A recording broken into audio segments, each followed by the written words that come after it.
નમસ્કાર વિદ્યાર્થી મિત્રો, ધોરણ 12 વિષય એસપી.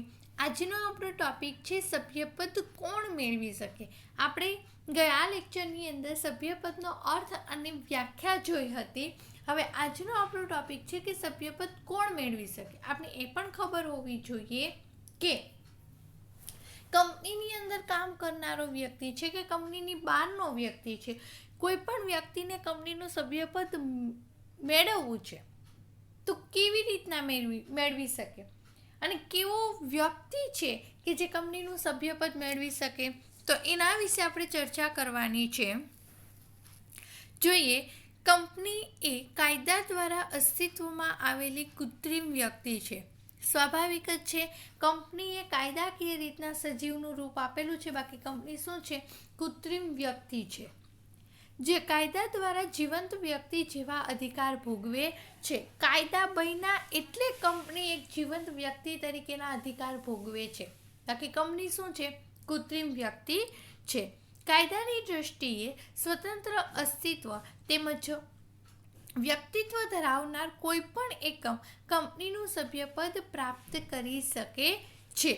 આ અંગે કંપનીના નિયમન પત્રની જોગવાઈઓનું પાલન થવું જરૂરી છે. કંપનીનું સભ્યપદ મેળવવા માટે નીચેની વ્યક્તિ કે સંસ્થાનો સમાવેશ કરી શકાય છે.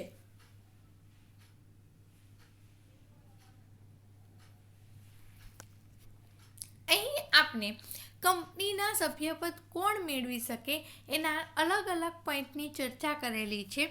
જોઈએ એની અંદર પહેલું જીવંત વ્યક્તિ. જો શું કીધું છે? કંપનીનું સભ્યપદ એ વ્યક્તિ અને કંપની વચ્ચેના કરાર દ્વારા મળે છે. કંપનીનું સભ્યપદ કેવી રીતના મળે છે? તો કે વ્યક્તિ અને કંપની બંને વચ્ચે કરાર થાય છે અને પછી કંપનીનું સભ્યપદ મળે છે. ભારતીય કરારના કાયદા મુજબ કરાર કરવા માટે સમર્થ એવી કોઈ પણ જીવંત વ્યક્તિ સભ્ય બની શકે છે. જે કરાર કરો છો અને એ કરારની અંદર જે નિયમો બનાવેલા છે એ નિયમોનું પાલન કરવાની જેની અંદર તાકાત હોય ને એ વ્યક્તિ કંપનીનું સભ્યપદ મેળવી શકે. જે વ્યક્તિ કરાર કરવા અસમર્થ છે તેવી વ્યક્તિ સભ્ય બની શકે નહીં. એમ કીધું છે કે ભાઈ રોજે 8 વાગે કંપનીની અંદર હાજર થઈ જવાનું, તમારે આવીને આ કામ કરવાનું, તો એ કરાર થયેલો છે. તમે એ નિયમનું પાલન નથી કરી શકતા તો તમે કંપનીના સભ્ય બની શકવાને લાયકાત ધરાવતા નથી. દાખલા તરીકે સગીર, નાદાર, અસ્થિર. સગીરનો મતલબ થાય છે સગીર વ્યક્તિ, નાદાર હોય કે પછી અસ્થિર મગજનો હોય. આ એવી વ્યક્તિઓ છે કે જે કંપનીનું સભ્યપદ મેળવી શકતી નથી. સગીરનો મતલબ શું થાય છે? 18 વર્ષથી નીચે. નાદાર એટલે કે જેની ઉપર ઓલરેડી દેવું છે, જે હજી દેવું ચૂકવવા માટે સક્ષમ નથી. અને અસ્થિર મગજ કે એમનું મગજ કોઈ એક કામ કરવા માટે સક્ષમ નથી. આવી વ્યક્તિ ક્યારે પણ કંપનીનું સભ્યપદ મેળવી શકે નહીં. ત્યાર પછી કીધું છે ભારતીય કાયદા મુજબ કેટલાક સંજોગોમાં સગીરની બાબતના અપવાદ સ્વીકારવામાં આવ્યો હોવાથી તે કંપનીનો સભ્ય બની શકે છે. અમુક સંજોગોમાં 18 વર્ષથી નીચે ભલે રહ્યો, પણ અમુક સંજોગોની અંદર 18 વર્ષથી નીચેની ઉંમરનો હોય તો એ વ્યક્તિ પણ કંપનીનું સભ્યપદ મેળવી શકે છે. અપવાદ છે, બાકી જનરલી કંપનીનું સભ્યપદ સગીર વ્યક્તિ મેળવી શકે નહીં. ત્યાર પછી છે પેઢીના ભાગીદારો. જો ભાગીદારી પેઢી કાયદાની દ્રષ્ટિએ વ્યક્તિ ન હોવાથી તે સભ્ય બની શકે નહીં. કારણ કે ભાગીદારી પેઢીને તમે કોઈ વ્યક્તિ ન કહી શકો, કારણ કે એમાં કોઈ એક વ્યક્તિ ન હોય, એમાં 2 કે 2 કરતાં વધારે વ્યક્તિ ભેગા મળીને કામ કરે ત્યારે જ ભાગીદારી પેઢીનો જન્મ થાય છે. એટલે ભાગીદારી પેઢીને તમે કોઈ વ્યક્તિ કહી શકો નહીં, એટલે કંપનીનું સભ્યપદ મેળવી શકે નહીં. પરંતુ પેઢીના ભાગીદારો વ્યક્તિગત રીતે અથવા સંયુક્તપણે કંપનીનું સભ્યપદ મેળવી શકે છે. ભાગીદારીની અંદર માનો કે 5 વ્યક્તિ છે, 5માંથી કોઈ પણ એક વ્યક્તિને કંપનીનું સભ્યપદ લેવું છે તો એક વ્યક્તિ લઈ શકે, પણ આખી પેઢી લઈ શકતું નથી. ત્યાર પછી છે હિન્દુ અવિભક્ત કુટુંબ.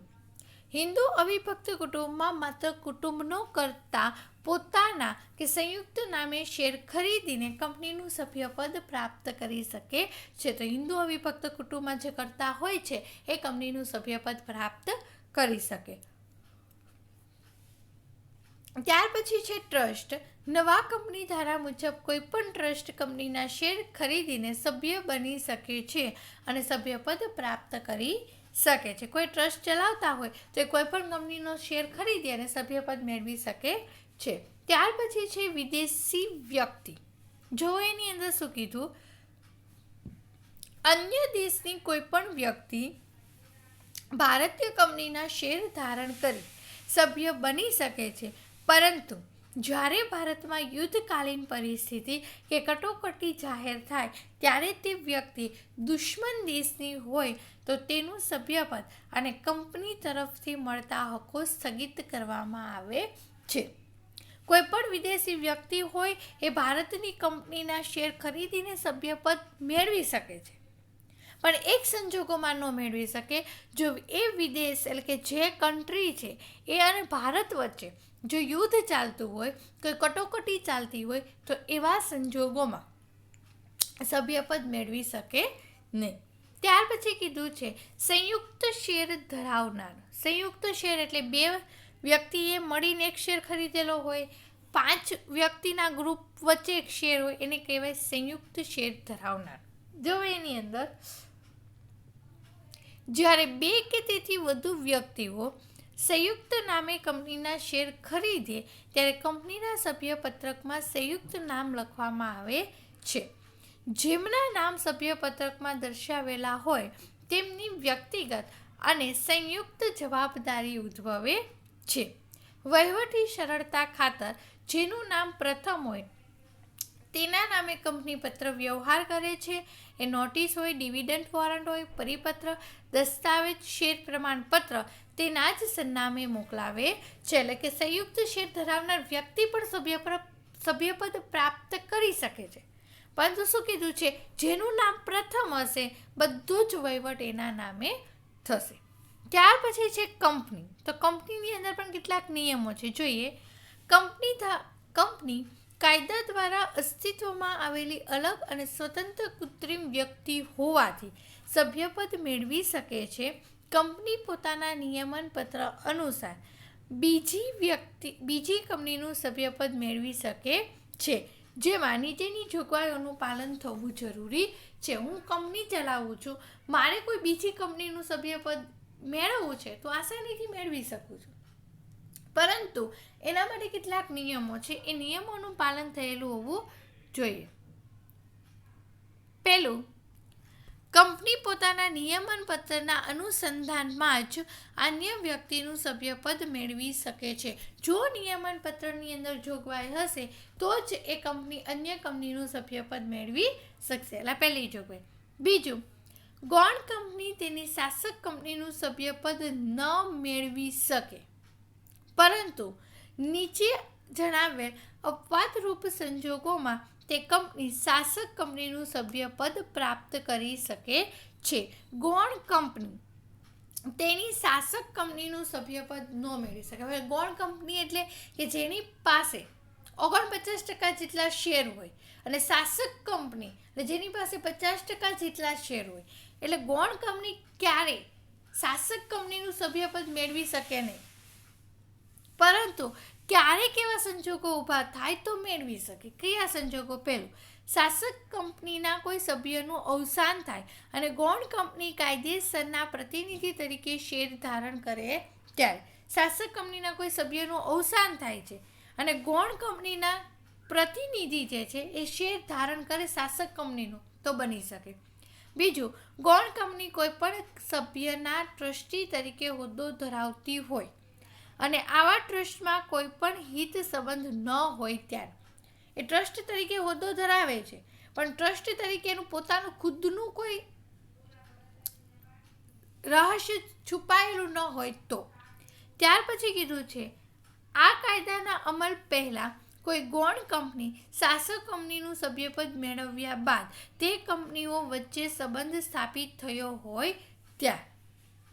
હવે સભ્યપદ પ્રાપ્ત કરવાનું છે એ પહેલાં જ ગૌણ કંપની અને શાસક કંપનીનો જો સંબંધ સ્થાપિત થયો હોય તો મેળવી શકે છે. એટલે આ કંપની માટેની બધી જોગવાઈઓ છે.